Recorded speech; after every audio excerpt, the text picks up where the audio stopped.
So there was a girl called Siobhan who worked as a tour guide in Killarney. Now, she worked in a hostel, and in the morning, her job was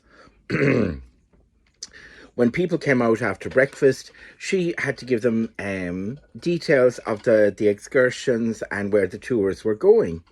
So at the very beginning of the year, she was so excited about this. She would have all the details, and somebody would come up and she'd say, this bus leaves at 10:30 now, and it's a very long walk, but it's a very nice walk as well. But if you're sturdy enough, and it would be good, and it takes about 2 or 3 hours, and the bus brings you back. And another person would come up and she kind of go, I think for your age now, this is a much easier walk. Now there are harder walks that you could do, but this is much more easier. The bus leaves at 11, it's back by 12, and you have a nice time.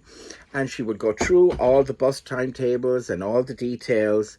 And as the year went on, and as people asked questions and reacted to her suggestions, she ended up by saying all the buses leave outside from 10:30 till 11. And that was it.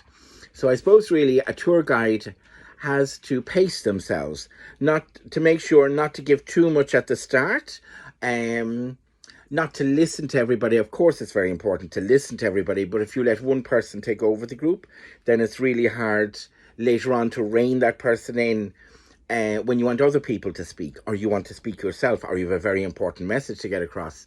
So one of the big things I think to be a good tour guide is to pace yourself, and to pace the tour, and to pace everything. Pacing probably would be my big one, I think.